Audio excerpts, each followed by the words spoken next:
So I am 28 years old, from Emporia, Virginia, or grew up in Emporia, Virginia.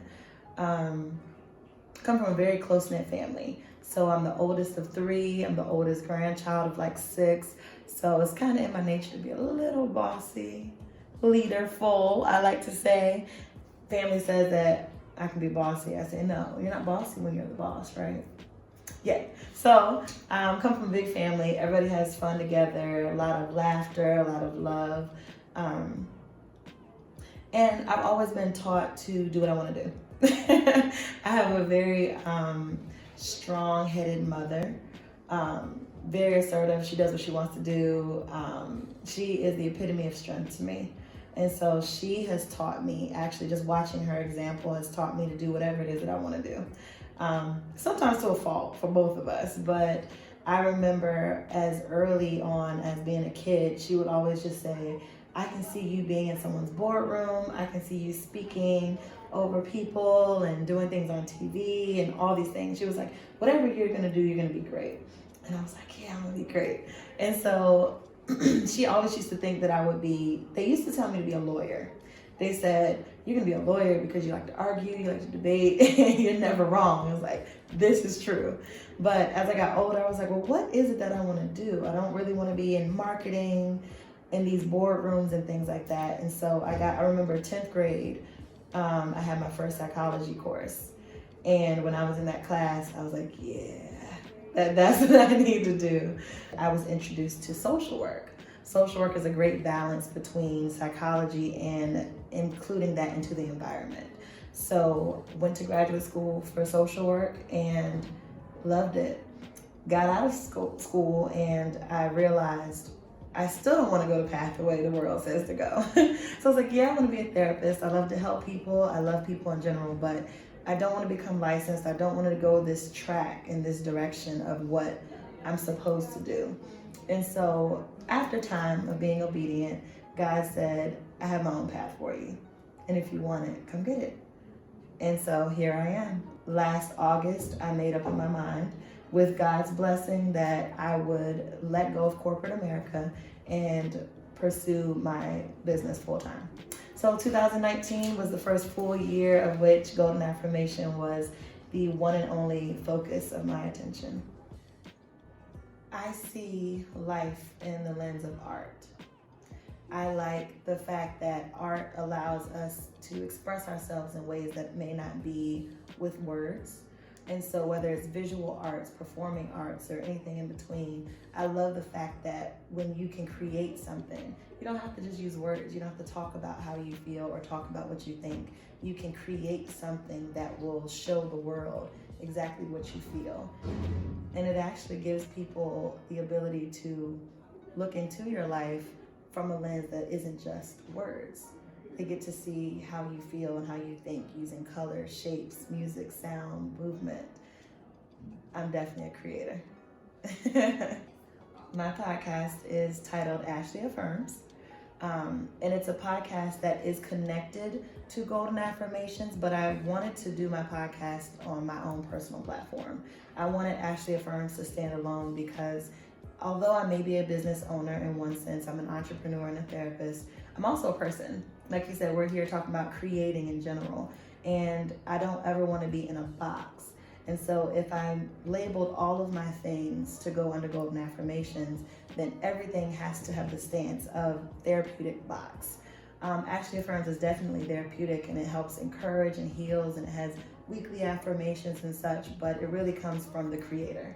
It is a platform where I can just share my life with people, not from the lens of a therapist, not from the lens of a business owner, but more so just as a person, another creator, a child of God who wants to inspire the world. So I'm excited that I finally got that content out, because you know how hard it is to create content sometimes and have the confidence to actually push it out once you do have the idea.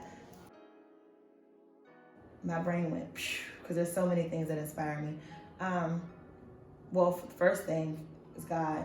Literally, like every idea that I've had, it's been the most random times. I'll be laying in bed, 3 o'clock in the morning, things just pop up and I'll just have inspiration out of nowhere. And I attribute that all to God.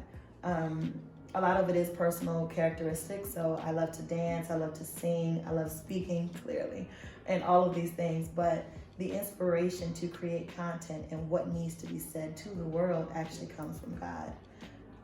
I'm inspired by my family. My family taught me love in the earliest sense of just acceptance and being yourself and being pure at heart and going hard and doing the best you can at all times. So my family is very inspirational to me. I'm inspired by my rebellion. I'm inspired by the fact that I don't like the idea that someone can tell me how I'm supposed to spend 8 to 10 hours a day. So when it comes to why I created Golden Affirmations, aside from God saying, you need to create Golden Affirmations, I also just knew that I had so much more to offer than what is within corporate settings. I had so much more to say outside of one population. I had so much more to give outside of these hours in this location, in this office. I wanted the flexibility and the freedom to do what it is that I needed to do whenever God told me to do it. And so knowing that Golden Affirmations needed to be created, not just for other people, but just as a testament also to my obedience, and just making sure that I have the freedom to move and do whatever it is that God would have me to do. I left corporate because I was being obedient. I actually, again, enjoyed what I did, but I knew that in order to grow and become more and to give more, I want my life to have more meaning. I don't want to wake up at 30, 40, 50, 60 and say, I had all these things I wanted to do, all this creation that I wanted, but after work, I went home because I was tired and I did this for 5 days throughout the week. I decided that in order to live my best life, it would have to be without reins. And the best way to live in freedom is to do whatever it is that I was told to do. Ashley Firms has the podcast. One of my episodes was about obedience being better than sacrifice. And I just went into how much we oftentimes try to make in our minds decisions about why something works better and why something shouldn't, and why we should stay in this place because we're comfortable. But at the end of the day, if God gave you a command to do, then the most important thing you need to do is not justify or give him more, find more ways to do this around what he said. It's more important to just do exactly what he said. And so for me, my test has been to continue to be obedient. Leaving my job was definitely an act of obedience because I was leaving a salary, I was leaving stability, I was leaving certain benefits and things of that nature. And when it came down to it, I really said, God, if you want me to do this, bless my business. If you bless my business and show me that it can work, I will let go of corporate. And he showed me. And so at that point, he was gonna call my bluff if I didn't say, okay, he showed me that it can work, so I have to leave now. I'm so glad I didn't sacrifice his plan and his goal and the things that he wanted from me just for the sake of my seemingly comfortable life, which wasn't comfortable because I was still craving to create. I was still craving something more. So I'm so glad that I was obedient and I chose that route because now I see the fruit of my labor. And I don't even know where I would be. I don't know how I could maintain if I was still in that space because I would have been sitting there on all of this creation, all of this vision, just for the sake of comfort. And it's not even comfortable because every day I strive and I desire something more. So obedience is always going to be better than sacrifice. It's always going to trump it. And at this point, until the day I die, I'm going to be preaching from the mountaintops about obedience. Because your provision is within God's plan. If you follow his plan, there's provision. And if you disobey, you don't have provision. So I don't know what to tell you, but as far as me and my house, we're going to obey. Because I know that everything that I could ever want and more is on the other side of my obedience. The main challenge that I have, and I think most creators have it, is my self-criticism, self against self. Self against self is the biggest challenge I've had because when I'm working corporate or when I'm doing other things, I've always been like the straight A student, the overachiever. I'm that person. And so when I'm in a structured environment, it's okay. I know exactly what I'm supposed to do. I know how to excel. I know how to reach to the next level. When you are creating something, there's no blueprint for it. It's literally just you having inspiration because of something and creating it. Now, you might have other people that have done similar things, and so you can kind of follow them or see what they did and make it work for you. But either way, every creator is challenged with self-criticism. Every creator thinks, is this good enough? Or if I'm putting this out, I'm sharing my world, my vulnerabilities with everyone. Will it be received well? Will I regret sharing this with the world? And so all of these thoughts in your mind. And so if you want to go spiritual, that's Satan. If you want to go naturally, it's self. Because then you have social media and comparison stuff that messes everything up. Seeing other people do things that you aspire to do, or having people on social media say, if you want to do this, this, and this, you need to do X, Y, and Z, and then you're going to get there. Not realizing that everybody's path is different and that doesn't work for everyone. And so then you get overwhelmed by all the data that you're intaking, all comparison, and all the looking at other people and all these things. And so having to shut it out. My biggest challenge has been to shut out distractions and things that aren't going to benefit me in the season and build myself up. Now, I am one that loves myself. I ain't gonna lie. And confidence isn't typically an issue. But like I said, every creator has insecurities about what they're putting out. Will people like it? Will it disappoint me because it's less than what I might normally offer? But getting past those thoughts and ideas, then I go back to no. You're pretty dope, okay? God created you beautifully, wonderfully, fearfully, wonderfully made. And so I refuse to allow negative thoughts and Satan and other people to tell me how I'm supposed to live my life. And so every time I get into those spaces, I get back out and say, but what did God say do? But what does God say do? Because if he told me to do it, then I know that I'm equipped with everything I need to do it. So I have to get out of my way. And I'm constantly, every day, making a choice to get out of the way. Get out of the way. If you wake up and you don't feel like it, get out of the way. If you wake up and you feel as though your words don't sound good today, get out of the way. Say them anyway.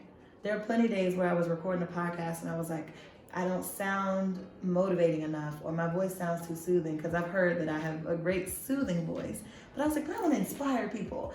And then people are like, Ashley, chill out. Like, it's a good soothing. We're calm, we're listening, but me overanalyzing small details, it's like, put it out, put the content out. And everyone is giving me amazing feedback on the podcast. Even starting a business. Can I start a business? Can I literally quit my job and create income by doing something that God told me to do? Can I do it? And so getting out of the way and saying, you know what, whether I can or can't, I'm gonna do it. And then being here a year later, not having any issues, haven't skipped a beat. My life hasn't changed much at all. And so realizing I gotta get out of my way. Every day I wake up and I choose peace, love, joy. And then the way to get all those things is to get out of the way. The biggest challenge is being in the way, because that actually is the umbrella for everything. I could say the challenge is money. And if my challenge is income, then get out of the way. I'm a photographer, I'm a dancer, I'm a singer, I do everything. Go make some money. Like if income is an issue, go make money. And I remember reading Rich Dad, Poor Dad, and it was saying that too. It was like, instead of saying, I don't have the money to do this, say, how can I get the money to do this? And so literally get out of the way. If I wake up, that's income. If I wake up and say, oh, I'm not good enough, whatever that might mean, or I'm not equipped enough, then I have to remind myself, well, look at all the things you have done, and you are equipped. And equipped compared to who? You have everything you need, get out of the way, go do it. And every time I push through and go do it, everything works out perfectly. So the goal literally every day is to not get in my way. No one else can get in my way like I can get in my way. Get out of the way. And then as soon as you get out of the way, you'll be exhilarated and lifted, because you'll experience that same energy that people are giving you. People are like, you're amazing, you're a queen, black girl magic. I definitely am. And once I get out of the way, I can walk in the fullness of that. Boom. I adore it. to even think that there was a time when my mother or my grandmother wouldn't have had the courage to start a business. There was a time in our history where we were told to go to school and get a good job, and you stay there, and then you retire. And that was the lineage. That's the way life goes. You retire, you do whatever for a few years, and then you might die, right? That's the kind of the thing. You get married, you have kids, you work a job for thousands of years. You stay there because stability, job stability is a thing. And at some point in our history, it was a thing. We couldn't get certain jobs. We didn't have certain opportunities. So to be able to obtain a corporate job or to be able to get these opportunities was something you hold on to. Fast forwarding to now, being in a time where I can literally breathe, wake up and say, I'm gonna do this, and the world, everything is brought to me. Clients are brought to me. There's no issue with marketing. Social media has made everything so much easier. Being able to have a podcast platform, all these things. We used to just have TV shows, Oprah, Ricky Lake, like things like random shows. And that was the only means. People weren't into podcasting and all that. And so now to be able to be living and be young in a time where everyone's using social media and technology and advancement of opportunities, I'm excited. I see a wide variety of clients. I have young, old, married, single. I have black, white, races. I have Christians. I have Buddhists. I have everything you can imagine. And I'm honored to be a person of color, a black woman specifically in this field, because even some of my clients who are not people of color, they all have said, it feels so good to speak to you.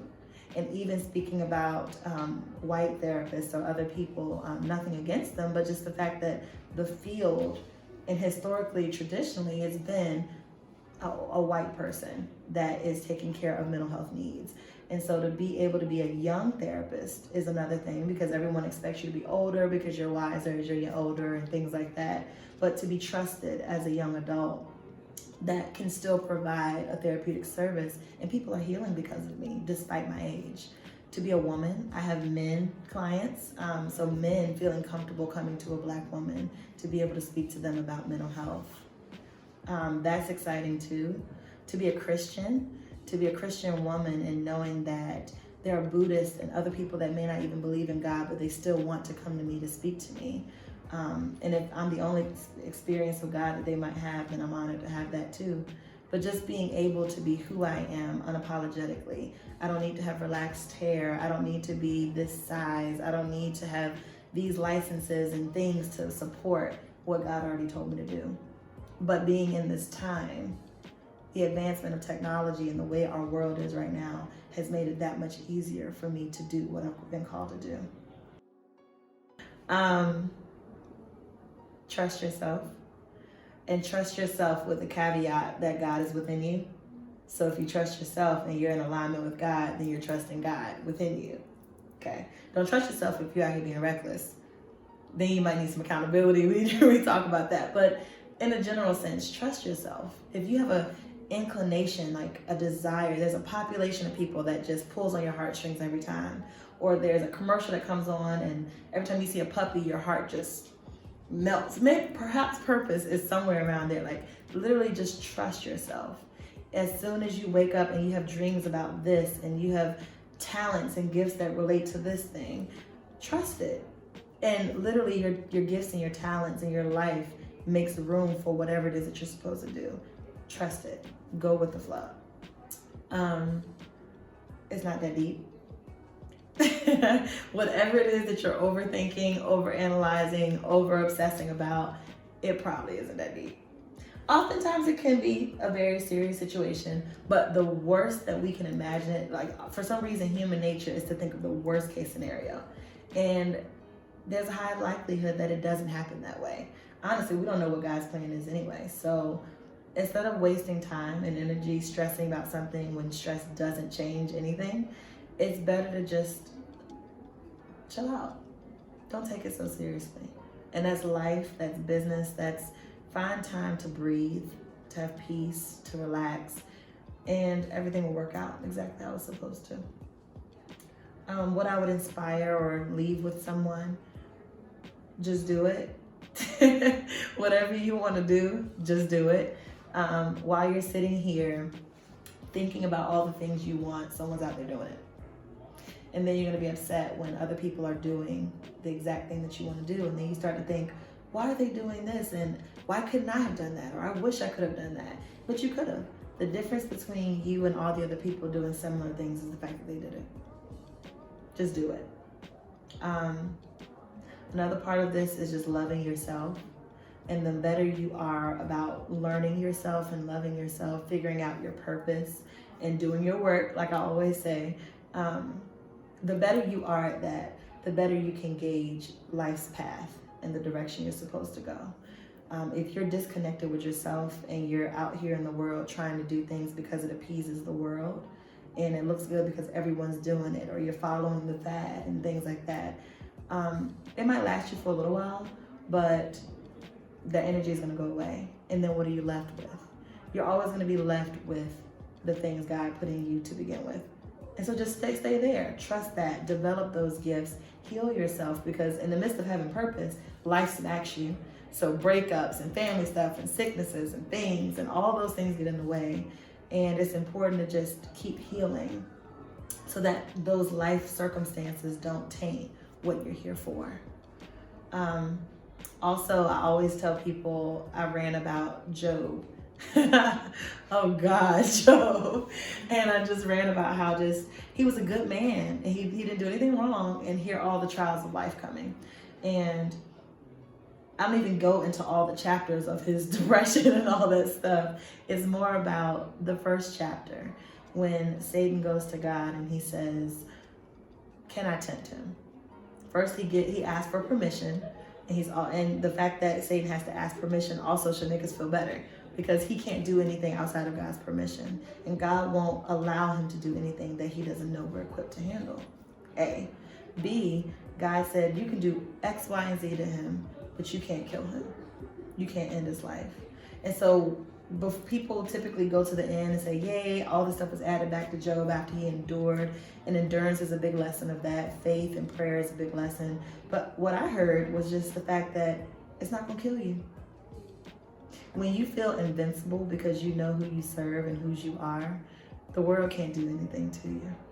And the conviction and the sureness that you have, knowing that nothing can take you out without God's permission, should let us know that all the things we fear, we worry about losing jobs and income and relationships and all this stuff, these are things of the world, and none of this is going to take us out. It's going to hurt. It's going to be inconvenient. It's going to make us second guess ourselves, but nothing can end our lives. And if the biggest fear is to die or to not be taken care of, then that scripture alone should remind us that it's not going to take us out. It's not going to feel good, but nothing can destroy us that way. And so I like to remind people, like I said, don't take life so seriously. Like, chill out. It's not going to take you out. It's not going to take you out. And I think about that every day. It's not going to take me out. Get out of my own way, and it's not going to take me out. So I start with myself, because if self isn't healthy and healed, then how can I inspire others? Self-response would be, I was created with purpose, and I was created to motivate and inspire people to live their best lives. Period. That's what I would tell myself. And by me telling myself that, the words that spew out of my mouth, whether they be beauty, love, create, joy, happiness, heal, blessings, whatever I might say, will be what I pour onto other people. So for others, I would tell people to create, motivate, and inspire. Just that. But I would use those words more so for myself, because those things remind me of my position in the world and how I'm supposed to walk as a creator and as someone created to inspire people to live better lives. And in the midst of me living my life in a better manner, others will be inspired by that alone, and we all will be doing the same thing.